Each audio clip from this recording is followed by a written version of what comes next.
नमस्कार साथियों, मैं विकुन आप सभी का स्वागत करता हूं अपने यूट्यूब चैनल डीएलएड पाठशाला में। तो आज हम लोग लेकर आए हैं डीएलएड फर्स्ट सेमेस्टर राजन सीरीज की सामाजिक विज्ञान की अतुलनीय प्रश्नों को। इससे पहले हम लोगों ने 7 क्लासेस कर ली है और आज की हमारी 8वीं क्लास है।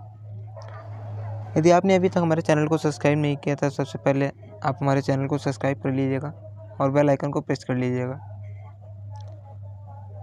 तो आज हम क्वेश्चन नंबर 61 से स्टार्ट करते हैं। आज का हमारा पहला क्वेश्चन है, पृथ्वी के किस भाग में सूर्यताप अधिकतम होता है। तो पृथ्वी के किस भाग में सूर्यताप अधिकतम होता है? साइबेरिया में स्थित बर्खोयांस नामक स्थान पर होता है। ठीक है, 2023 में पूछा वो क्वेश्चन है। अगला क्वेश्चन है, पंचायत व्यवस्था कितने स्तरों पर कार्य करती है। तो पंचायत व्यवस्था हमारे 2 स्तरों पर कार्य करती है। ठीक है।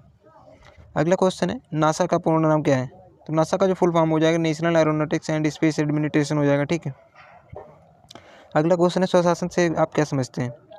तो स्वशासन या फिर होम रूल, राज्य के किसी अंग प्रभाग द्वारा कुछ शक्तियों का उपयोग जो केंद्रीय शासन द्वारा उसे प्रदान की जाए, उसे हम क्या बोलते हैं, स्वशासन या फिर होम रूल बोलते हैं। अगला क्वेश्चन, हड़प्पा सभ्यता के प्रमुख देवी देवताओं के नाम लिखिए। तो हड़प्पा सभ्यता के प्रमुख देवी देवताओं के नाम निम्नवत हैं। मातृ देवी, पशुपति शिव। प्राकृतिक शक्ति, प्राकृतिक शक्ति में क्या होता है, सूर्य अग्नि जल आदि आते हैं। ठीक है। अगला क्वेश्चन हमारा,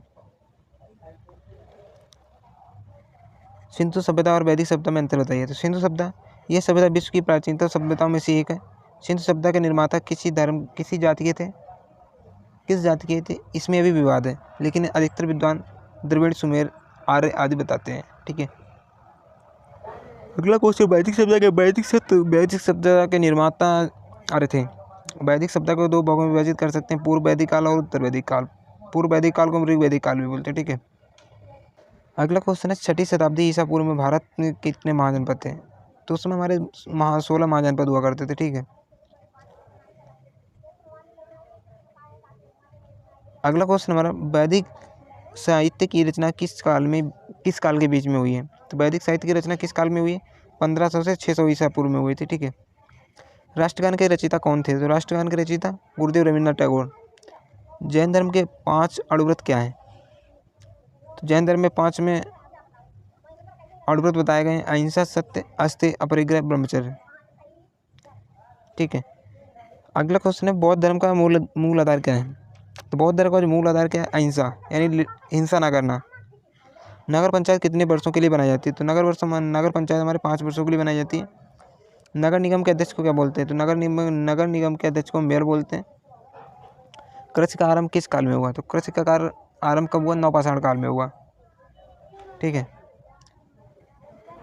नवपाषाण काल में ही पहिए का आविष्कार हुआ, इससे इन्होंने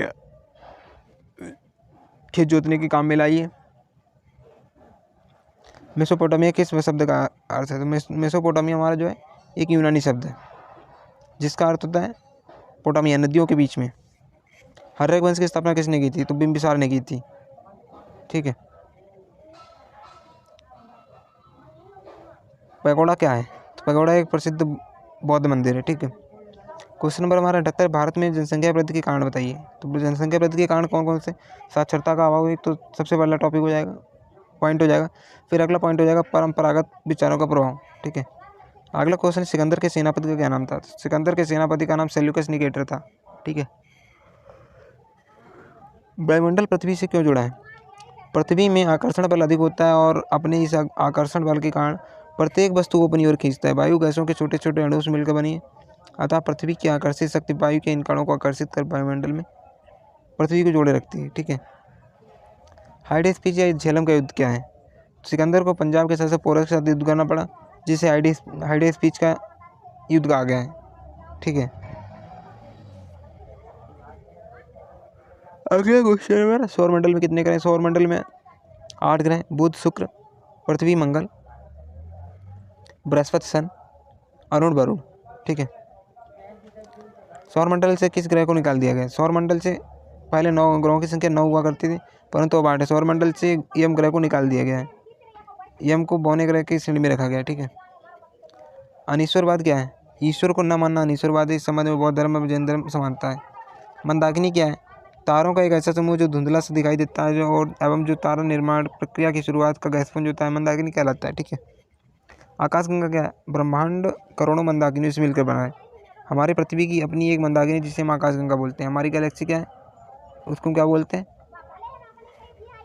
मंदाकिनी।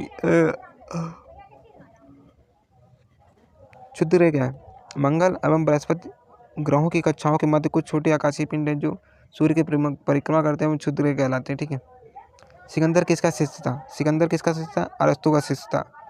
बर्षण किसे कहते हैं, तो वर्षा के विभिन्न रूपों को बर्षण कहते हैं, जैसे हिम वर्षा, जल वर्षा, ओस वर्षा, कोयला आदि।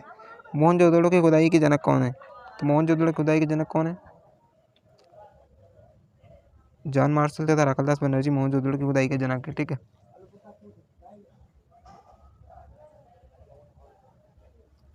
पिरामिड का क्या आशय है, तो पिरामिड का आशय राजाओं के मकबरे से। पिरामिड का जो आशय है वो क्या है, राजाओं के मकबरे से। फराहो किसे बोलते हैं, मिस्र के सम्राट को हम फराहो बोलते हैं। ठीक है। इंपॉर्टेंट क्वेश्चन है। मम्मी शब्द का अर्थ किस सभ्यता में, मम्मी शब्द का अर्थ मिस्र की सभ्यता में है। नेपाल के दो पड़ोसी देशों के नाम, नेपाल, भारत के दो पड़ोसी नेपाल और पाकिस्तान, अफगानिस्तान, श्रीलंका, म्यांमार, ये सारे हो जाएंगे। जिले के मुख्य अधिकारी को कौन कौन होते हैं, तो जिला मजिस्ट्रेट होता है, कलेक्टर होता है, तहसीलदार होता है, नायब तहसीलदार होता है। ठीक है। विषुवत रेखा को और किस नाम से जानते हैं, विषुवत को रेखा को कांगो या फिर जायरी नदी से जानते हैं।